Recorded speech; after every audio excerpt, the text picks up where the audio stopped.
Intuitive eating. Is it BS? Is there something to it? Let's discuss. If you are new here, my name is Christina. I am a naturopath, herbalist, life coach, as well as a carnivore. I have been carnivore for the last 2 years. And one of the things that comes up within my space of business is intuitive eating. So there'll be a lot of people that say, I eat intuitively, etc., etc. But then they're still maybe seeing me in clinic. And so when it comes to that discussion of intuitive eating, I want to say absolutely there are some people where it's perfect. It works absolutely 100% for them, no problems whatsoever. Those people are actually generally a little bit fewer and far between than what has happened for a vast majority of us. Now, the reason that I say that is because for many of us, what we have learned over the decades of our lives is how to eat that ignores our body. So we've been taught from the very beginning for many of us. So for example, if you were a baby and you were born in that era of, or to a mother, which still happens now, of timed eating, where we feed the baby every 4 hours and we put the baby down and let them cry it out and all of that sort of fun stuff. If you were born in that era, then you learned from the moment you were born that just because you're hungry doesn't mean you're going to get fed, or when food is presented, you better eat it because you don't know when it's coming again the next time. And so you start to learn from the very beginning to ignore your natural instincts of hunger and satiation and satisfaction and all of that type of stuff. You start to learn to ignore those.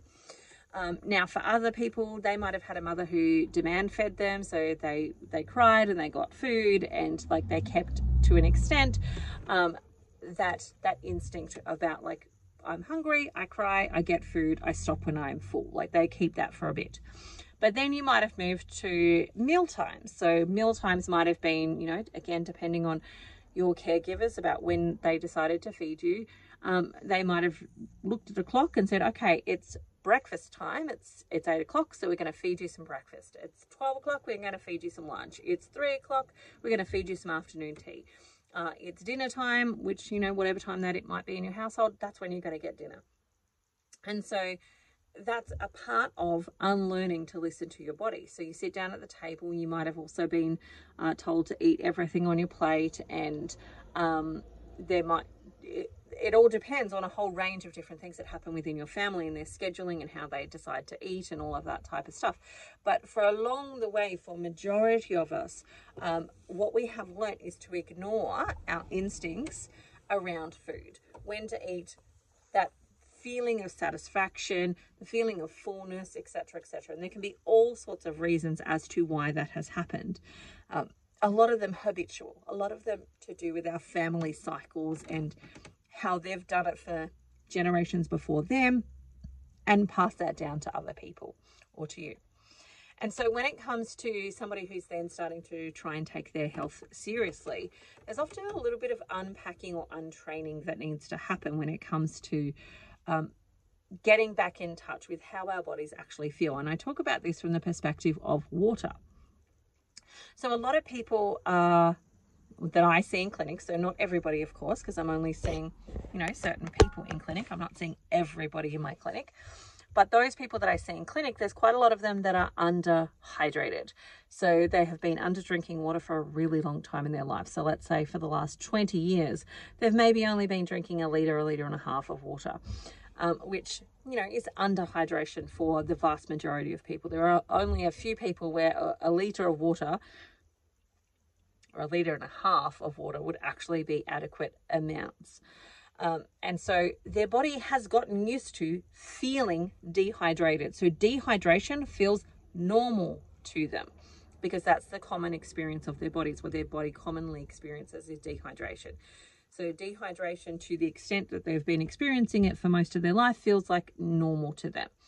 When we need to help those people start to rehydrate their bodies, we generally get them to drink to what would be adequate hydration levels for them. Now, I usually use a calculator and work that out from a mathematical perspective with a ratio of, in Australian terms, it's about 35 mils of water per kilo of weight, not going over 4 litres and not going less than 1.5. depending on the weight and physical activity. So, you know, your physical activity might require you to drink more than that. If you are lighter, but you are very active, you're going to need more than that 1.5 liters. So, you know, there's some slight variations in there, but it's a good general guide to get people just starting to feel like what it's actually like for their body to feel hydrated. And I'll usually recommend for those people, aim to do this for about 3 months. Aim to drink the adequate hydration levels for you for about 3 months so that your brain has time to reset and actually become accustomed to what it feels like to be hydrated and for your body to be hydrated, and that becomes your norm versus the dehydrated state that you have previously been in. And so when it becomes the norm, you can eventually start to relax a little bit and rely on your body to give you the signals of thirst, and you start to reignite those signals of thirst. Now, there have, of course, been some people who have had brain injuries where that part of their brain that usually will trigger thirst have been damaged, and so therefore they actually need to continue to schedule drinking so that they do make sure that they get enough water. But for the vast majority, if you retrain the body to understand what it feels like to feel hydrated, you can relax a little bit on that hydration needs or the calculations and actually trust your body a little bit more. But it is this whole process of retraining and reformulating the signals that you actually have that are going to be helpful for you. Now, the same is true with food. For some people, they have been chronic undereaters their whole life. They might, or for a substantial amount of time in their life, they've been chronic undereaters. And I'm going to see this more predominantly in females, not necessarily that I don't see it in males, but I see it more predominantly in females because they are the larger portion of population that tend to be targeted when it comes to weight and overeating and that type of stuff. And so for a lot of people, they've been under eating for a long period of time, which when it comes to resetting our metabolism or healing our body, it makes it very hard for your body to heal if you don't have enough nutrients coming through. If you don't have enough building blocks to actually repair functions or heal functions or nourish functions like your hormones, etc. in your body, if you don't have enough nutrients or building blocks coming through, then you're not going to be able to heal those things. You're not going to be able to balance those things. And so undereating is just as much a problem as overeating for many people when it comes to the healing journey. And so for those people who are undereating, this is where, like, I don't love the calorie idea in the sense of, like, you know, we should marry it and it should be the only thing that we actually use. I think it can be a helpful tool or guide that helps us start to give indications about what might be out of balance.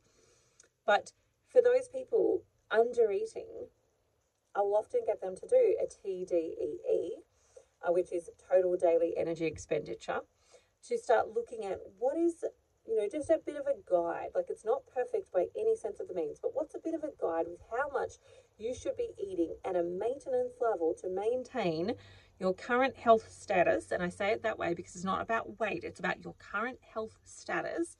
How many calories should you be eating? And that can give them a bit of an understanding of, like, oh, hang on, I'm actually dramatically under-eating what I actually should be taking in order just to maintain what I've currently got. The level of health that I've currently got, I'm under-eating for that. Now, if I want to heal, I want to get better, I'm going to have to go above that when it comes to nutrient levels. I've got to make sure that the food that I'm putting in is of the highest nutrient density so that I can get in the maximum amount of nutrients in that rough guide around my intake needs. Now, we certainly by no means are like hard and fast sticking to those daily total daily expenditure and energy expenditure lists, especially in the healing phase. But then on the flip side, if you are somebody who has been overeating for such a long period of time in your life, like maybe you have been filling up simply because the food that you've been putting in is very low nutrient dense, you might be overeating food to try and just get in some of those nutrients, which means then you're going to over-energize your body, which means that energy is going to have to be stored as fat. And so this is where we see people who are in that obesity space where they've been over-energizing their body but under-neutralizing it in the sense of giving it not enough nutrients for it to continue to do what it needs to do. But there's plenty of energy. There's plenty of that carbohydrate. There's plenty of that excess there that is not needed from that perspective, but there's not enough of those nutrients to make the actual thing run or function. And so when it comes to intuitive eating, I find that either ends of those spectrums, you often actually need to do a period of resetting and retraining, where you're retraining your hormones to be able to function the way that they should function. You're retraining your stomach to feel what it feels like to have an appropriate level of food for you. You're retraining your habitual things, like what does food look like on the plate and how much should I actually be having? You're retraining things like, how much fat you should have, how much salt you should have. Like, one of the other common things that I will see with people is that they're under consuming salt, because we've had this mass history of salt being demonized and being told that it's terrible, it's going to cause high blood pressure, etc., etc. So we've had this low salt movement or low sodium movement, which has led people to thinking that they're having adequate amounts of salt when they're actually being really under-salting their food. And the key thing is, when it comes to salt, is to make sure that you're getting a really good quality salt. So don't go with like the cheap salt that's maybe got sodium and iodine in it. Go with a mineral salt that's got a load of different minerals in it. And, Celtic sea salt is one of those. There's a whole bunch of them that are out there. Highly recommend mixing it up and getting a little bit of everything, because you're going to get a whole range of different trace minerals at that point then. So we've had lots of history of the world dictating to us what's appropriate. So the same thing with the salt happens in the low fat space, where, we've been eating low fat for such a long period of time that when I say to people, are you eating enough fat? They're like, yeah, I'm eating tons of fat. But when I actually get them to break down their macros and track for a couple of days, you can see that they're really under eating the level of fat that they need in order to start healing things like their hormones, detoxifying their body and cleaning out their brain. Like, they're under eating those things, and they think that they're eating a high amount, because the high amount that they're eating is higher than maybe what their friends who are eating low carb or low fat, or have eaten low fat for most of their lives. So they're eating a lot more compared to that, but they're still under eating it from what they actually need in that part of their healing journey. And so this is where I find tracking to be really super duper helpful in helping people start to retrain, reframe, and start to look at actually what is the amount that I need. Because when it comes to intuitive eating, there's this belief that, if you just eat until you're full and you stop when you're satisfied, etc., that's going to be enough. And if you eat the foods that you're attracted to, that's going to be enough. But there's all sorts of other biochemical things that are happening. So what I'll see in a clinic, so I'll have lots of people some who want to be carnivore, some who don't, and it's a pick your own adventure. You get to choose what you want to do in regards to your own health, and my goal is to help support you with that.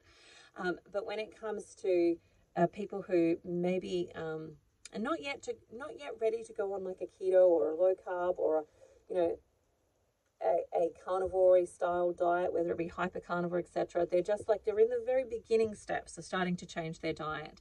One of the things that I might run for them is a hair analysis. And when we do the hair analysis, it will give us a whole list of foods that are problematic for you. Like, it'll give us the high end list of foods that are problematic for you, things that are like dramatically a problem for you. And so we can then remove those foods successfully. One of the things I'll find when I do that test for people is that there's generally two things that come up. One, it's often foods that maybe they just don't like eating anyway. They already kind of feel like, yeah, it doesn't really do anything for me, I don't want it. Or it's a food that they eat a lot of. And there'll be other stuff in there, like, sporadically, but I'll say the vast majority of their results will come back with the problem foods that fit into that category of stuff that they don't eat anyway because they don't really like it, or they really, really love it. And so what's happening is that when those people are consuming the foods that they really, really love, but their body doesn't, it's actually triggering their adrenal system. So if you're low on energy, your emergency energy comes from your adrenal system. So you've got ATP energy, you've got, which you can make out of glucose and ketones and so on and so forth. So you've got an energy unit that is your core energy. It allows you to energize your body to be able to do the functions that you want it to do, to think, to run, to breathe, to do all those things.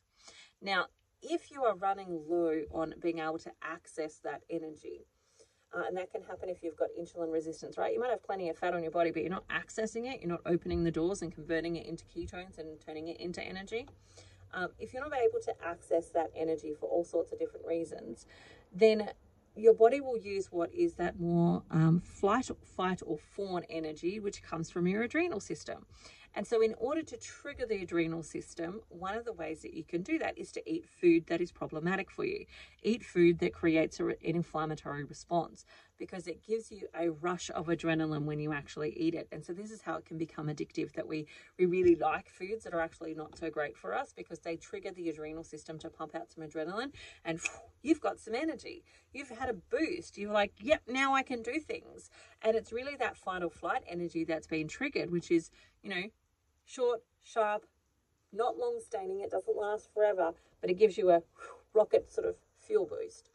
And so that energy is not core energy. It's not sustainable energy. It's only meant to be used in emergency situations like running away from the tiger. But for people, we can get stuck into using that energy, that rocket fuel energy from the adrenal system. We can get stuck using that as a primary energy source when we're completely depleted in things like ATP and being able to access our own ketones and so on. So that then creates a problem, in the sense that people who are trying to intuitively eat will often believe that they're intuitively eating because they feel like this gives them energy, this makes them feel good. When we do the testing, we see that it's actually triggering an inflammatory response in their body.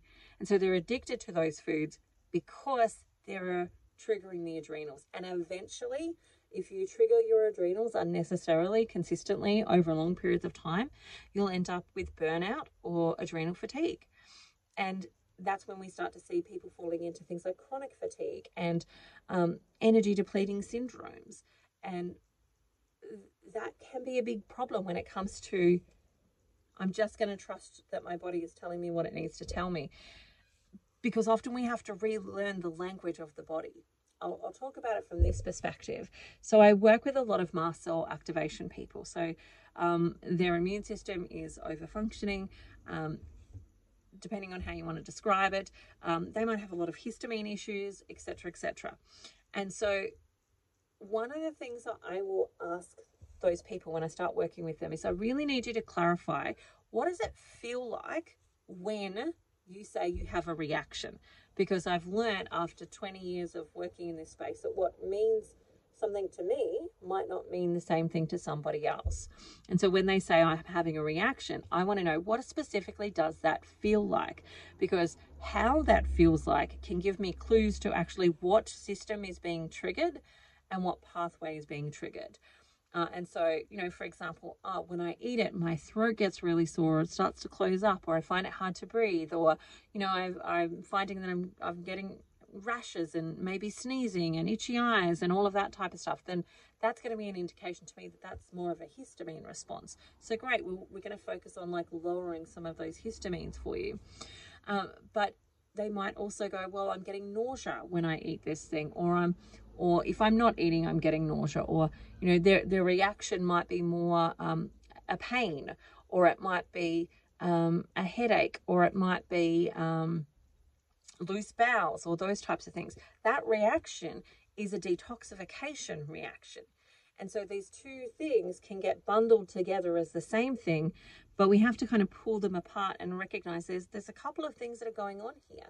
And when we can understand, oh, that's a detoxing reaction, here's what we do when we're detoxing to help support our bodies through that process a little bit more efficiently and effectively. Here's what we do if we're having a histamine response to help our bodies process that through more efficiently, effectively. How do we make sure that we're not overdoing it? So when it comes to detoxification, especially in the people who have got overreactive immune systems and so on, we want to really support detoxification, but we want to find that sweet spot of, for that individual, detoxifying, but not detoxifying too much, too fast, too soon, where it's challenging the rest of their lives. They're not able to function in their lives. We want to find that sweet spot where we're getting rid of stuff, but not too much, that it's actually a problem.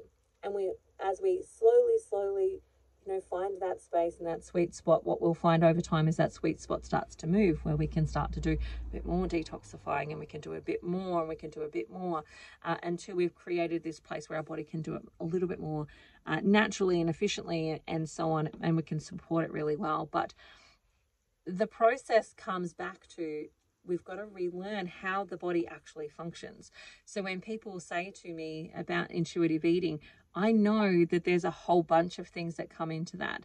There's the detoxification, there's the histamine, there's the inflammatory response, there is the, what your body has been trained to do for the last 10, 20, 30, 40, 50, sometimes 70, 80 years before this. And we're now wanting it to do something different and expecting it to give us perfect information all the time, when we haven't taught it that we are trustworthy with that information. So we've got to do some whole retraining processes. The other part of that is the habitual stuff, because, for many of us, we've connected sitting at the table with eating. We've connected, when I do this, I then do this. When it comes to birthdays, this is how I do birthdays. When it comes to celebrations, this is how I do celebrations. We've got to change and start to bring conscious thought to things that have become subconscious to us. We've done them so often that they're now subconscious and we don't even think about them. And so we've got to bring back some conscious thought to them, and then start to navigate our way through that, where we're making active decisions and choices. And so the whole umbrella of getting to that space of intuitive eating, I absolutely think some people can definitely get back there.